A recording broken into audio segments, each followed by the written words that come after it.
En segundo lugar, en cuanto a las partes que pueden intervenir en un conflicto relativo a la responsabilidad civil. Bueno, pues aquí nos podemos encontrar desde un escenario muy sencillo, donde tenemos dos partes, la parte que ha causado el daño o la parte que ha sufrido ese daño.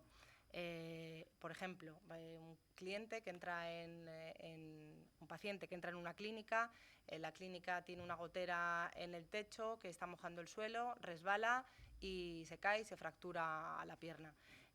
Bueno, en este caso puede existir una reclamación de este cliente frente a la clínica y ya tenemos ahí el conflicto. En el mismo escenario puede suceder que la reclamación que formula este paciente no se lo haga a la clínica, sino al seguro de responsabilidad civil de explotación de la clínica, que asegura precisamente este riesgo de que la clínica tenga la obligación de indemnizar a un tercero por los daños y los perjuicios que se ha causado.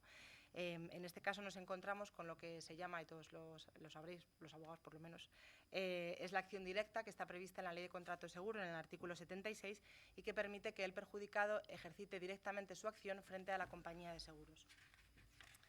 Esto, como digo, son los escenarios más sencillos. Podemos encontrarnos con escenarios un poco más complicados en los casos en los que tengamos una mediación multipartes. Tenemos la parte que está reclamando el daño y en el otro lado existe una pluralidad de sujetos que podrían ser responsables de la causación de este daño. Ejemplo, el propietario de una vivienda que ve cómo se empiezan a agrietar las paredes porque en el solar colindante se está llevando a cabo la construcción de un edificio y el propietario, que no tiene ni idea de construcción, pues no sabe si el causante de ese daño puede ser el promotor, el constructor, el arquitecto técnico y se plantea el conflicto frente a todos ellos. En este mismo supuesto es posible que, además de estar estos presuntos responsables, estén las compañías de seguros que aseguran el riesgo de la responsabilidad civil profesional de todos los que intervienen en el proceso edificatorio. En este caso, las compañías de seguros, y como decía antes Beatriz, pueden y deben estar en el procedimiento de mediación. ¿Y por qué? Pues porque pues es bastante obvia la respuesta, porque todas las compañías de seguros en sus pólizas incluyen cláusulas que establecen que ni el asegurado, ni el tomador del seguro, ni persona alguna podrán negociar, admitir o rechazar ninguna reclamación sin la autorización del asegurador. Asimismo, también establecen que el asegurador es el que toma la dirección de todas las gestiones relacionadas con el siniestro. Lo primero que hará la compañía de seguros en este caso es analizar la reclamación que se le está formulando a su asegurado, examinar si entra dentro de lo que es el objeto del seguro y, porque en el caso que no sea así, pues la mediación con la compañía no sería viable, pero en el caso de que sí entre dentro del objeto del seguro, pues debería estar sentada en la mesa de mediación. Y, por último, el mediador. Bueno, aquí la reflexión es simple y no dista mucho de la condición que tiene que tener el mediador para resolver otro tipo de conflictos. Aquí, teniendo en cuenta el amplio elenco de riesgos que se pueden dar en el ámbito de la responsabilidad civil, pues sería conveniente, como decía antes Beatriz, que el mediador sea especializado en la materia que está mediando. El mediador pues gestionará el conflicto, gestionando a las personas, detectando sus emociones, gestionándolas y haciéndola generar opciones para restablecer la relación entre las partes y ayudarles a intentar resolver el conflicto. Como decía antes Beatriz, en los conflictos de responsabilidad civil y sobre todo en la profesional es muy importante el papel de los asesores técnicos o peritos que llamamos en los procedimientos judiciales, porque es posible que existan una diversidad de causas a la hora de determinar quiénes son los responsables y que se tenga que tirar de estos asesores para ayudar a resolver la controversia. Importante también el papel de los abogados. Todos sabemos que en las mediaciones se sentarán las partes, en la mayoría de las ocasiones, acompañada por su abogado, abogado que si conoce los principios de la mediación, pues ayudaría muchísimo a que se resolviera con éxito la controversia. A continuación, en cuanto a las ventajas de la resolución de un conflicto relativo a responsabilidad civil a través de la mediación, pues tampoco distan mucho de las ventajas en general de la mediación. Me centro un poco en la RC profesional, que es de la que más conozco. En primer lugar, la rapidez en la resolución del conflicto. En el caso de que exista una compañía de seguros que asegure el riesgo de la responsabilidad civil, pues os digo que en el sector de la construcción la media de duración de un siniestro desde que se declara hasta a la compañía hasta que se cierra, podemos hablar de unos 4 o 5 años. Durante ese periodo de tiempo, la compañía de seguros tiene establecidas unas reservas técnicas para el pago de ese siniestro. Bueno, pues si la mediación se resuelve en un plazo mucho más breve, pues es una ventaja indudable. En cuanto otra de las ventajas que me parece importante en la RC profesional es el menor impacto que tiene la reputación profesional de aquel que está sufriendo la reclamación, incluyendo también aquí que al tener un carácter confidencial no existe ningún problema en que en un momento dado el profesional que ha cometido una negligencia en el ejercicio de su profesión pueda reconocerlo sin que se airee con respecto a otros clientes y que pueda producirse una pérdida de estos, por ejemplo, en los supuestos en los que el cliente se entera que el abogado, por ejemplo, o el arquitecto técnico al que le está encargando un proyecto ha sufrido una demanda y mucho más si al final ha resultado condenado. Y, por último, otra de las ventajas importantes es el menor coste de la reclamación. En algunas ocasiones, en el ámbito de la responsabilidad civil profesional, en el sector de la construcción, los jueces, y a pesar de la existencia de la LOE, siguen imponiendo condenas solidarias. Es decir, al final no saben de quién es la culpa y establecen una condena solidaria para todos los agentes que intervienen en el proceso edificatorio, lo que implica que el reclamante puede exigirle el cumplimiento íntegro de la condena a uno solo de los agentes. En los tiempos que corren hoy en día y con la crisis y la cantidad de constructores y promotores que han desaparecido, pues implica que las compañías de seguros están asumiendo unas cantidades importantísimas por la insolvencia del resto de los agentes. Esto, en mi opinión, se evitaría también si nos sentamos en una mesa de mediación. Y ya por último, en cuanto al seguro de responsabilidad civil y la mediación, bueno, pues ya lo he venido diciendo, hablar de responsabilidad civil es hablar en muchísimos casos de un seguro de responsabilidad civil que está asegurando el riesgo de que nazca a cargo de su asegurado la obligación de indemnizar a un tercero por los daños y los perjuicios que se le hayan causado por un hecho del que sea presuntamente responsable. Incluso en algunos casos este seguro de responsabilidad civil es obligatorio, en el caso de los administradores concursales, en el caso de los arquitectos técnicos en algunas comunidades autónomas. Entonces, pues indudablemente en estos conflictos las compañías de seguros pues deben ser partícipes en los procesos de mediación, bien en exclusiva o bien de la mano de su asegurado. ¿Cómo van a reaccionar las compañías de seguros a la mediación? Pues, como os digo, a nosotros nos ha llegado el primer tema y, bueno, yo creo que la reacción será con un poco de prudencia, pues porque esto está empezando, como quien dice, y no se sabe muy bien cómo va a evolucionar. Seguramente, en los supuestos en los que la reclamación sea de una cuantía pequeña, por ejemplo, en los procedimientos judiciales a través de un juicio verbal, donde las cuantías son de 6.000 euros para abajo, en estos casos a la compañía de seguro le cuesta muchísimas veces más el pago de los gastos jurídicos que el pago de la propia indemnización que tienen que pagar a un tercer perjudicado. Otra de las cuestiones sobre las que reflexionaba es el coste de la mediación. Si el coste de la mediación se puede entender incluido dentro de lo que es el seguro de responsabilidad civil. Y aquí creo que se puede diferenciar entre lo que es el seguro de responsabilidad civil, que aquí me surgen dudas de que se pueda entender incluido, salvo que se especifique expresamente en la póliza, y luego lo que es el seguro de defensa jurídica. Aquí sí que parece que se podría incluir. En el artículo 76 de la Ley de Contrato de Seguros se dice que por el seguro de defensa jurídica el asegurador se obliga, dentro de los límites establecidos en la ley y en el contrato, a hacerse cargo de los gastos en que pueda incurrir el asegurado como consecuencia de su intervención en un procedimiento administrativo, judicial, arbitral. Para mí, la ley de mediación podía haber aprovechado en este caso para modificar la ley de contrato de seguro e incluir aquí el coste de la mediación. No lo ha hecho, veremos a ver cómo reaccionan las compañías. Y por último, también creo que la mediación tiene una aplicación importantísima en lo que es los conflictos entre asegurado y compañía, es decir, en los supuestos en los que al asegurado se le rechace el siniestro por la compañía o que se discuta sobre la suma asegurada, sobre la franquicia a aplicar.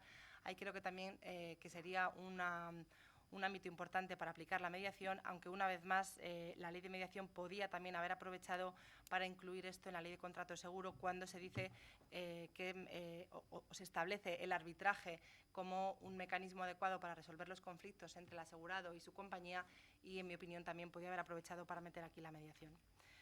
Nada más, como conclusión bueno, y como reflexión final, yo creo que la mediación es perfectamente válida y aplicable al ámbito de la responsabilidad civil, ofreciendo ventajas importantes como es la rapidez, la economía y lo que es más importante para mí, en el caso de la RC profesional, la salvaguarda de la reputación profesional de una de las partes.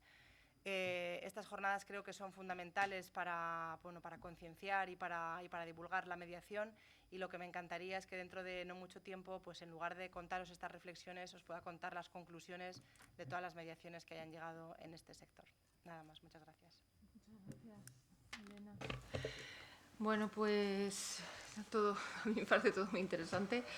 Os voy a dar paso a María Dolores y a Elena, que vienen de parte de Unión Profesional, que es la institución que aglutina a bueno, ahora lo va a explicar ellas muchísimo mejor, entonces no me extiendo. María Dolores Martín es mediadora civil y mercantil, licenciada en Derecho por la Universidad Carlos III de Madrid, licenciada en Periodismo por la Universidad Carlos III de Madrid también, abogada colegiada en el Ilustre Colegio de Abogados de Madrid, y desde el año 2010 ejerce como responsable del Departamento de Estudios de Unión Profesional. Y Elena Córdoba es igualmente mediadora civil y mercantil, licenciada en Administración y Dirección de Empresas por la Universidad Complutense de Madrid y licenciada de Derecho por la Universidad Complutense igualmente, abogada colegiada en el Ilustre Colegio de Abogados de Madrid, y desde el año 2010 también ejerce como responsable del Departamento de Relaciones Internacionales de Unión Profesional. Entonces, ellas dos nos van a explicar bueno, pues esto que hemos querido, que también nos parece muy, muy importante y que además lo marca la ley de mediación, que es la implicación de los colegios profesionales en la difusión de la mediación y ya no solo la difusión, sino bueno, en que se ejerza la mediación en esos profesionales a los que aglutinan. Entonces les doy la palabra a las dos. Muchas gracias. ¿Qué tal? Muy buenas tardes. Bueno, queríamos comenzar nuestra intervención, nuestra breve intervención, no sin antes agradecer a Beatriz, a todos los ponentes, la participación de los ponentes. Desde luego las intervenciones están siendo muy interesantes, como comenta Beatriz, y yo creo que tendremos interesantes resultados de todas las reflexiones que se presentan hoy aquí. También queremos agradecer al Colegio Oficial de Aparejadores, Arquitectos Técnicos e Ingenieros de Edificación de Madrid, y a todos ustedes por estar hoy aquí acompañándonos en esta mesa redonda. Queríamos enfocarnos principalmente en cuáles son las propuestas que desde Unión Profesional, en colaboración con los colegios y consejos, vamos a tratar de poner en marcha a lo largo de este año 2015. Todas las propuestas siempre tienen una visión transversal. No sé si se me está escuchando bien. Sí, ¿no? Una visión transversal. Sin perjuicio de lo que vamos a exponer hoy, pueden preguntarnos lo que quieran después de nuestra intervención, tanto a mi compañera como a mí, como al secretario técnico de Unión Profesional que está aquí, Gonzalo Múzquiz. No obstante, conviene enmarcar un poquito qué es Unión Profesional, ¿no? Y cuál es la relación que tiene Unión Profesional con las organizaciones colegiales y la mediación. Unión Profesional es una asociación de carácter estatal que aglutina a 35 consejos generales y superiores y colegios profesionales de España. En total representa en torno a unos 1.000 colegios profesionales y 1,5 millones de profesionales liberales, y representa o abarca diferentes sectores, entre los que se encuentran el sector jurídico, el sector sanitario, científico, económico, social, arquitectura e ingenierías. Por su estructura tiene un marcado carácter interdisciplinar, como decía antes. Por tanto, todas las acciones que desarrolla Unión Profesional tienen esa visión o ese foco transversal para, en este caso, también la mediación. La asociación está presidida por Carlos Carnicer, que es el presidente del Consejo General de la Abogacía Española y además consejero de Estado. Y Unión Profesional fue instituida en 1980 con el objetivo de defender tanto el interés general como el interés de los intereses comunes de las profesiones. Por comentar, ya para cerrar esta parte de contexto de qué es Unión Profesional, decir que en el ámbito internacional Unión Profesional ostenta además la vicepresidencia de la Unión Mundial de Profesiones Liberales y el y el Consejo Europeo de Profesiones Liberales, y además participa de forma activa tanto en la Comisión como con el Parlamento Europeo en la materia que tiene que ver con las profesiones. Y ya entramos un poquito más de lleno en las corporaciones colegiales y su relación con la mediación. Queríamos destacar en este aspecto 2 puntos. En primer lugar, que los colegios profesionales son corporaciones de derecho público y como corporaciones de derecho público están amparadas por ley, están reconocidas por el Estado, tienen personalidad jurídica propia y además plena capacidad para el cumplimiento de sus fines. Y en conexión con esos fines queríamos enmarcar que dentro de la Ley de Colegios Profesionales el artículo 5 hace referencia a las funciones de impulso de mediación y desempeño de funciones de arbitraje tanto en el ámbito nacional como internacional. Hay que comentar simplemente que con la promulgación de la Ley de Mediación en Asuntos Civiles y Mercantiles se produjo esta modificación en la Ley de Colegios Profesionales en relación a este precepto en concreto.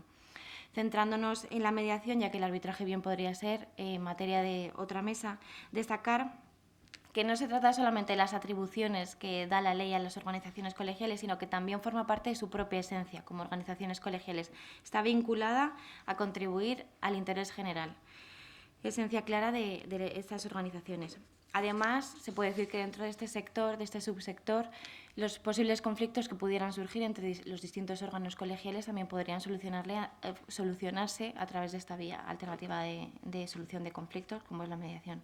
Por otra parte, destacar también que desde que fuera promulgada la ley de mediación, las organizaciones colegiales, los colegios profesionales, pueden constituirse como instituciones de mediación.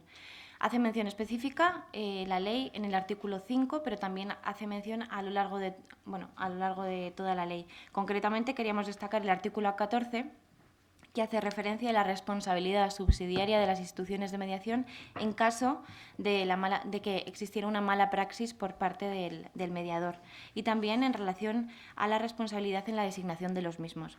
Por otro lado, y más relacionado con otro artículo, el artículo 12 en este caso, habla también de la responsabilidad de la necesidad por parte de las corporaciones colegiales de impulsar o de fomentar la formación tanto inicial como continua. También la elaboración de códigos de conducta y su adhesión por parte de los mediadores de forma voluntaria.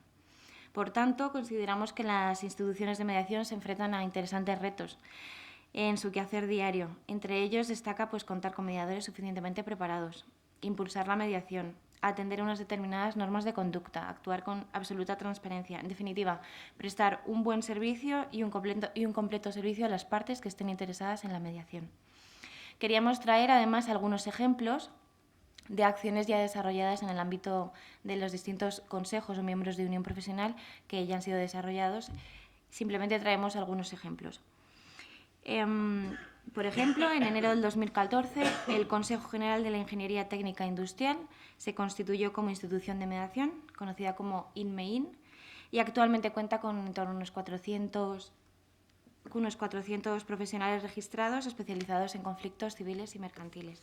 También queríamos traer la institución de mediación constituida por el Consejo General de Procuradores, desde donde se destaca, entre otras cosas, y que queríamos traer porque nos parece que forma parte de la esencia de la mediación, que los mediadores no dan asesoramiento legal, no sugieren soluciones, no imponen soluciones. Lo que hacen es identificar el origen del conflicto y ayudar a las partes para acercar las posiciones. Por ejemplo, queríamos traer también el reciente convenio firmado por el Consejo General de la Abogacía Española, por el Consejo General de Notariado y también por el Consejo Superior de Cámaras de Comercio, Industria y Navegación.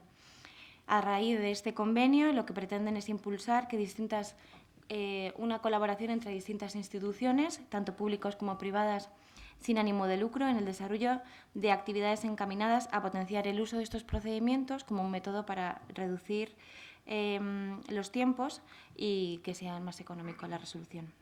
Además de acercar una solución, acercar a las partes a esa posible solución. Y por parte del Consejo General de Trabajo Social, ya para terminar, se ha creado una comisión intercolegial de mediación en la que participan 18 colegios profesionales con el fin de generar un marco de actuación en materia de mediación.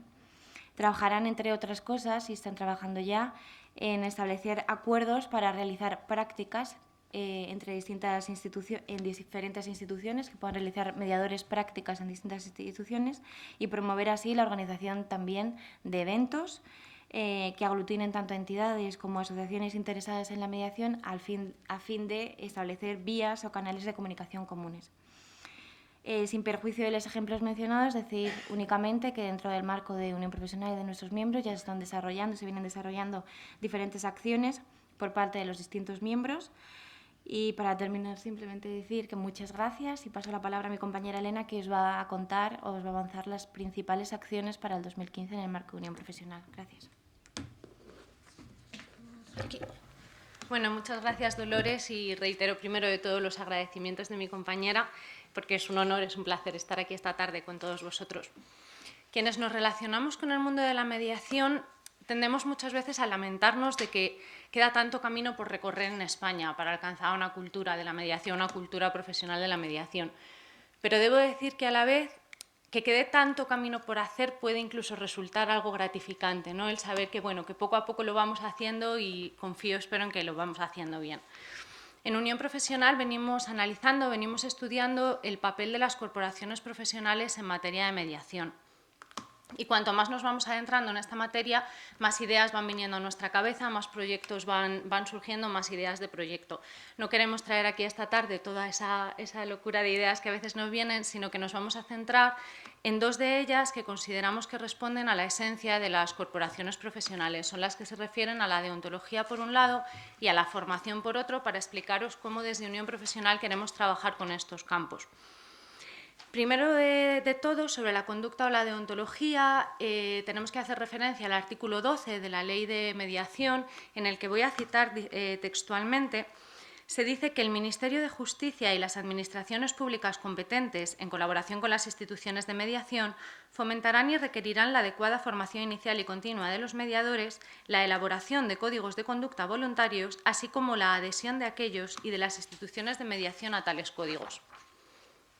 Parece común la opinión de que en el ejercicio de cualquier profesión es necesario que los profesionales observen unos patrones de comportamiento que garantice su mejor ejercicio profesional. La observancia de códigos deontológicos por parte de los profesionales y de su cumplimiento por parte de las corporaciones que los representan es hoy una pieza esencial de garantía del ejercicio profesional en las profesiones colegiadas. Según la ley, los mediadores deben también adecuar su comportamiento a unas pautas de conducta recogidas en un código, pero no se establece la obligatoria observancia del mismo. Entonces, cuando llegamos a este punto, nos planteamos principalmente dos cuestiones. De un lado, ¿es suficiente la previsión que contiene la ley en esta materia? Y, por otro lado, ¿cuáles son los principios que se deberían recoger en el código de conducta al que se refiere el precepto? Bajo nuestro punto de vista, la actual regulación es excesivamente abstracta y puede conducir a una indefensión a una inseguridad más bien para los consumidores y los usuarios de los servicios de la mediación.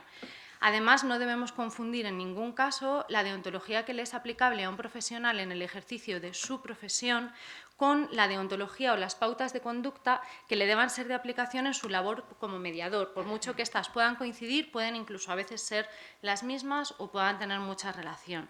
La mediación tenemos que insistir en que debe contar con unas pautas de conducta que sean específicas y, si damos un paso ya, con una deontología propia que se adapte y que venga a conformarse a partir del ejercicio profesional de la mediación.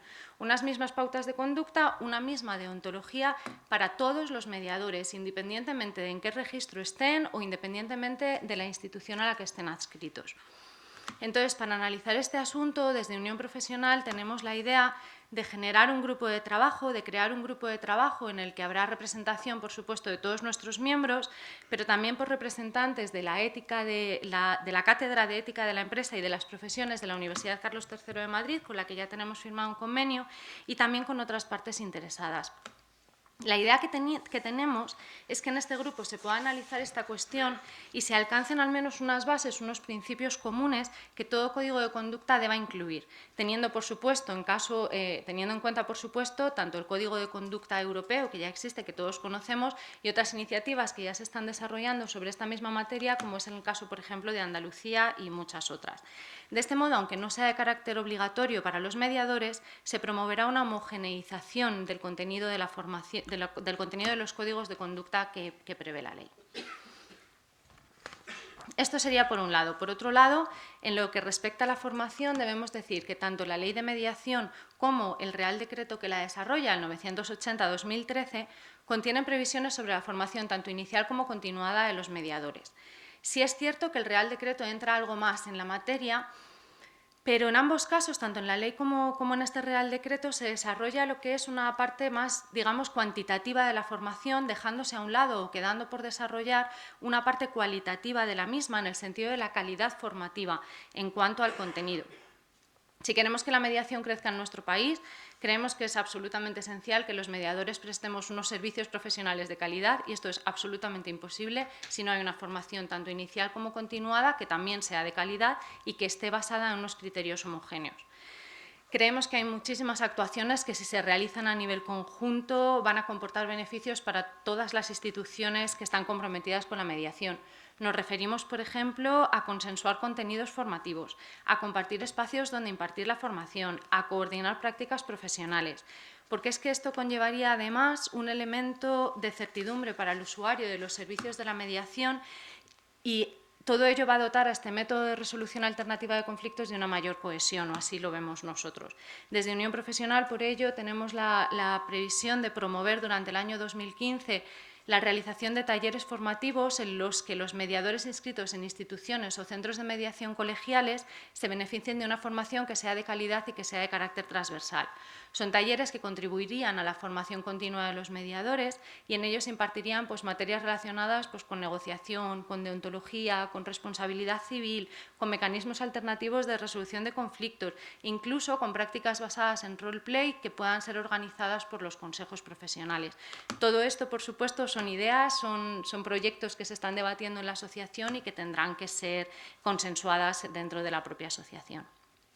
Ya para ir terminando, además de estas dos áreas, queríamos deciros, como ya he mencionado anteriormente, que estamos trabajando en este estudio sobre las corporaciones colegiales como instituciones de mediación, pero también decir que tanto Unión Profesional como sus miembros y como prácticamente todos los colegios profesionales se está trabajando de forma muy específica en todo lo que es la labor de difusión. Se están publicando periódicamente a través de los canales de comunicación que cuentan estas corporaciones de artículos, informaciones dirigidas a la mediación y dirigidas no solamente a sus colegiados, sino también a la sociedad en general. Además, la participación que representantes colegiales realizan en talleres, en jornadas, en cursos es muy habitual. Queremos, por todo esto, ponernos desde aquí a vuestra disposición para proyectos comunes que partan de una misma base, de una misma esencia, que sería promover la mediación como un método alternativo de resolución de conflictos, pero una mediación que sea de calidad. Muchas gracias. Bueno, pues muchas gracias. Todo sigue siendo muy interesante. Vamos a ver. Ahora voy a darle paso a Nuria, que la tengo aquí al lado, porque ella viene a hablarnos de mediación empresa familiar, y yo siempre he dicho que la mediación empresa familiar, hay no sé si nos va a dar datos, pero lo que más hay en España son empresas familiares. Entonces, hay empresa familiar en construcción, hay empresa familiar en todos los sectores en los que nos podamos imaginar, y sobre todo, que ya ahora nos lo explicará Nuria, la combinación de mediación en empresa familiar es que combina los dos aspectos, la parte que estamos hablando aquí mercantil o de empresa, con el conflicto familiar que se acerca más a la mediación en familia, que le llamamos, ¿no? Entonces, me parece también que es un mundo apasionante, y Nuria, la verdad es que es experta en ello. Os comento su currículum. Es directora gerente de un gabinete de mediación que se llama Mediarte, máster en mediación y negociación y resolución alternativa de conflictos en la Universidad Carlos III, licenciada en Ciencias Empresariales y Derecho por la Universidad Autónoma de Madrid. Tiene programa de dirección de empresa familiar en Instituto de Empresa, y además es terapeuta familiar y experta en intervenciones sistémicas. Entonces, le doy la palabra y que ella nos cuente. Gracias. Bueno, muchas gracias por la invitación, y encantada también de hablar de mediación, que es una pasión que nos une, yo creo que a muchos, ¿no? Y en este ámbito concreto de la empresa familiar. La mediación en empresa familiar es mediación mercantil y es mediación en conflictos entre socios, ¿no? Aquí se enmarca. En España un 85% de las compañías son familiares. Esto significa que la propiedad es familiar. De ese 85%, en el último estudio publicado en el año 2010, generan el 65% del PIB nacional y dan empleo al 75% de las personas empleadas en España. Por eso yo siempre digo que detrás de cada conflicto que hay en empresa familiar, hay un conflicto familiar, pero hay un conflicto económico que afecta a toda la sociedad, ¿no? En empresa familiar hay un punto de inflexión que es importante, ¿no?, a la hora de gestionar conflictos, que es la sucesión de una generación a otra, ¿no? Esto implica que, bueno, pues normalmente el fundador compromete, cuenta, ¿no?, su pasión por el negocio a toda la familia. Algunos de los familiares con mucha frecuencia empiezan a trabajar en el negocio, luego son accionistas y llega un momento en que el fundador pues tiene que jubilarse. Es un punto decisorio difícil para ellos y en ese momento hay que tomar muchas decisiones. Reparten o no el accionariado, quién va a ser el nuevo cabeza, director, gerente. Son procesos que hay que hacer con mucho tiempo, con una planificación de al menos 5 o 10 años para que toda la compañía respete también al nuevo fundador, o sea, al sucesor en la compañía. Y bueno, en estos procesos, para que os hagáis una idea, de primera a segunda generación solamente sobreviven el 35% de las compañías familiares, ¿no? Porque bueno, son procesos muy complicados y porque hay una familia que está de fondo, ¿no? Por eso, bueno, pues la mediación tiene tanta relevancia, ¿no? Bueno, yo provengo de empresa familiar, o sea que siempre digo que yo he estado en el lado oscuro, conozco perfectamente los entresijos y bueno, es difícil trabajar con la familia, hay que gestionar lo familiar dentro del negocio, ¿no?, que es lo que muchas veces no se hace.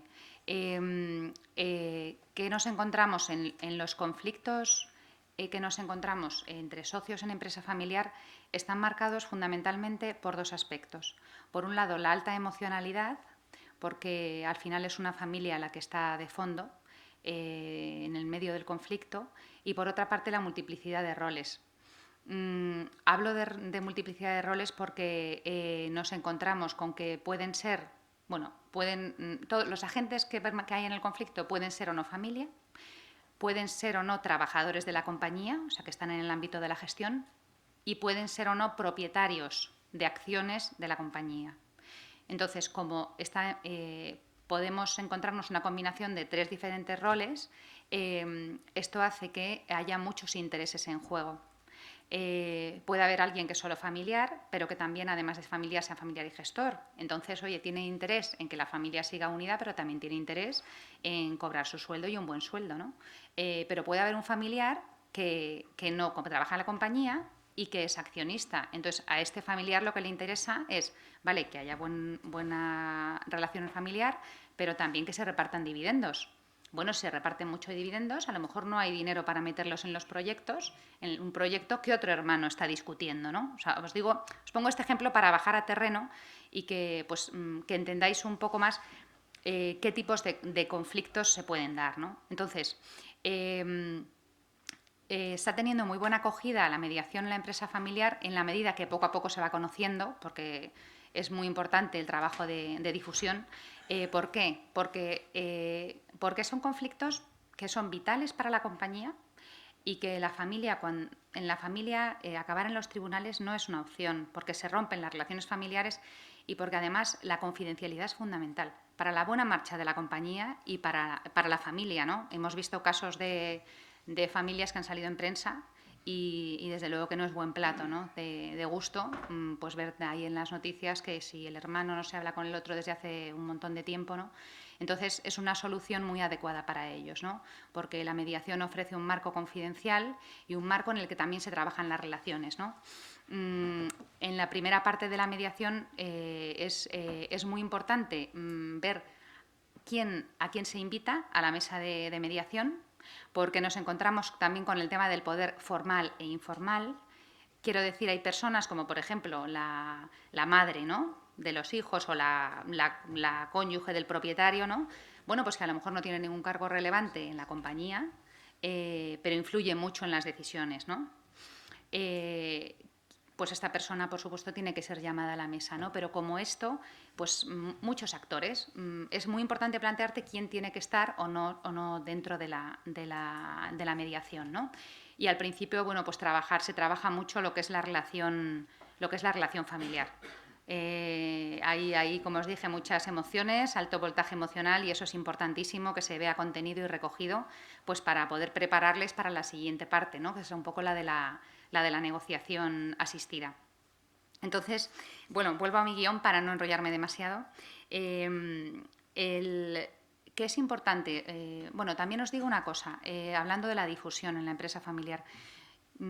Sí que ha habido avances. Mirad, hay un foro que se hace en la Cámara de Comercio, que se hace todos los años, desde hace por lo menos 8 o 9 años, que es para empresas familiares, y siempre se hace con carácter anual, y siempre se tratan pues aspectos de gestión, aspectos de propiedad y aspectos familiares, ¿no? Dura 3 días. Este ha sido el primer año en el que, cuando se ha hablado de familia, he tenido el placer de hablar al auditorio sobre mediación. Quiero decir que también coincido con algunas otras personas de la mesa en que se está empezando, ¿no? O sea, es el primer año en el que se habla de mediación, pero se ha hablado de mediación y, desde luego, suscitó muchísimo interés, ¿no? Porque es algo que es muy necesario. En determinados ámbitos es muy necesario, y en este lo es, ¿no? ¿Qué es necesario también? Mirad, muchas veces la mediación se ve relacionada con el protocolo familiar. El protocolo familiar es un documento que negocia la familia, que la aglutina, en el que se deciden un montón de cosas de cara al futuro, ¿no? Pues se habla, normalmente se hace con motivo cuando está cerca la sucesión, y entonces pues la familia se sienta alrededor de una mesa y negocia y dice, bueno, pues cuando papá se jubile, ¿qué vamos a hacer? ¿Quién va a ser el nuevo director general? Y entre todos se habla, ¿no? ¿Y qué vamos a hacer con las acciones? Oye, nuestros hijos, cuando sean mayores, podrán trabajar en la compañía, ¿y en base a qué condiciones? Estas sí, estas no. Y bueno, ¿y qué sueldos tenemos cada uno? ¿Tienen que ver con el organigrama, con nuestras responsabilidades, o tienen que ver porque somos hermanos, todos cobramos lo mismo? Quiero decir, hay muchos temas que generan luego mucho conflicto y que se discuten en base a una mesa. El protocolo familiar, entonces, muchas veces se ha relacionado a la mediación con que es muy necesaria cuando se pone en marcha un protocolo familiar. Y es cierto que es muy útil, ¿no? Porque hay temas que la familia sabe encontrar decisiones sola, y hay temas difíciles en los que es necesario un mediador, ¿no? Pero a lo que voy, la mediación es muy útil en muchos otros aspectos, no solamente cuando hay un protocolo familiar encima de la mesa, ¿no? El 50% de las compañías no se ha planteado la sucesión, y de ese 50% que se lo ha planteado, solo la mitad tiene protocolo familiar, ¿no? Entonces, yo me estoy encontrando en muchos campos, muchos casos en los que la mediación es aplicable y no tienen que ver con protocolo familiar, ¿no? O sea que creo que también por ahí va, en el campo concreto en el que yo trabajo, por ahí también va, ¿no? La especialidad. La especialidad es una cosa que los clientes valoran muchísimo, de verdad, porque te sientas con ellos y sabes exactamente de qué se está hablando, ¿no? Y bueno, en mi caso, claro, es que aparte, claro, soy terapeuta familiar y vengo de la empresa familiar, entonces conozco muy bien el micromundo, ¿no?, emocional que se genera, y un poco cómo hay que tratar a cada uno. Eso es otro tema que en mediación ya sabéis que hay que saber, ¿no?, colocar a cada uno en qué papel, qué lugar le das al director general que se va a jubilar, qué papel le das al nuevo, o sea, cómo cada uno, cómo los tratas, ¿no?, en esa relación. Y bueno, de cara coincido con lo que hablan del tema de la calidad. Yo también lo considero fundamental, que cada proceso de mediación se haga con muchísima calidad. O sea, yo en eso estoy enfocada, en que realmente aportar valor al cliente y realmente diseñar el proceso para la mejor consecución. Para esto, ¿qué hay que hacer? Colaboración. O sea, yo lo que veo mucha colaboración con todos con todos los profesionales implicados. En mi caso, en la empresa, con el abogado, que es de empresa familiar, con el economista. Se está tratando un tema de un niño, pues hacer una sesión específica con un psicólogo experto en tema de niños. Se está tratando un tema mercantil, llama al abogado de la empresa, o si no se fían del abogado de la empresa, que en casos un poco ya en el que el conflicto ya está en otro estadio, muchas veces cada uno tiene como su abogado, ¿no? Bueno, no pasa nada hacer una sesión, que vengan los dos abogados, pero es muy interesante que todos escuchen a la vez el dictamen jurídico, digo yo, ¿no? Porque si cada uno lo escuchan por separado, ya se forman como su visión. Si lo escuchan juntos y hacen las preguntas todos juntos, eso da mucha claridad, porque al final tienen que decidir, tienen que tomar una decisión, pero todos cuentan con la misma información, ¿no? Entonces, lo que os digo, la colaboración en los procesos de mediación es muy importante. La comediación también es muy interesante cuando la empresa familiar, cuando son varios los miembros de la empresa familiar, ¿no? Y bueno, en ese sentido, cuando empecé en esto, bueno, sí que se ha hablado aquí de lo que se hace en Estados Unidos. Yo también tomé como referencia un poco el modelo de lo que se hacía en Estados Unidos, porque bueno, como nos llevan 40 años de ventaja y además allí está muy implantado y con buenos resultados, creo que es un sitio al que hay que mirar, ¿no? En este caso concreto de mediación en conflictos mercantiles entre socios y en concreto en empresa familiar, en Estados Unidos hace ya 20 años empezaron a publicar los primeros estudios que hablaban de que los grandes bufetes que atendían a compañías familiares, ya la mitad de los casos se estaba llevando a través de mediación. ¿Qué funciona, por tanto? Funciona muchísimo la derivación.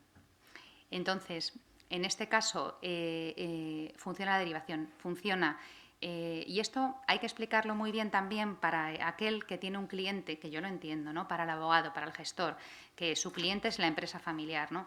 Y que llega un momento de un conflicto y se ve metido en un conflicto de intereses en el que tiene un poco que posicionarse de una parte o de otra, ¿no?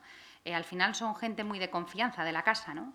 Derivar el asunto a mediación implica que ellos no se sienten, no tienen que tomar partido por nadie.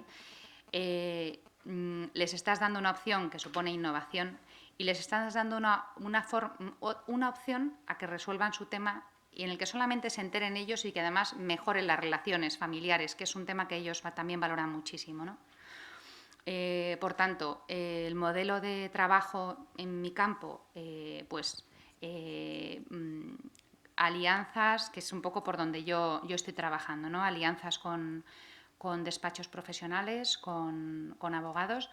Fíjate, también estoy trabajando el tema de alianzas con el campo de la terapia familiar. Bueno, yo estudié también terapia familiar porque me apasiona el mundo de la familia y de hecho me formé en mediación un poco viniendo desde ahí, porque vi que en terapia, cuando es una empresa familiar la que viene, lo que necesita es mediación. Necesita, porque se discuten temas de mercantiles y necesitas ayudarles a que lleguen a acuerdos, ¿no? Que es lo que al final buscan.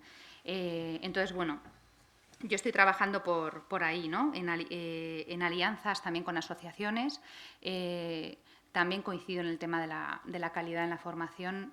Colaboro también en la Universidad de Oviedo, aquí con el Colegio de Abogados de Madrid, o sea, impartiendo formación específica en mediación en empresa familiar, ¿no? Porque creo que eso es dar calidad, que es ser especialista, ¿no? En el campo en el que estás trabajando, ¿no? Y bueno, otro campo, ¿no? De trabajo para 2015, bueno, pues continuar trabajando en difusión, ¿no? He participado en artículos, bueno, he escrito artículos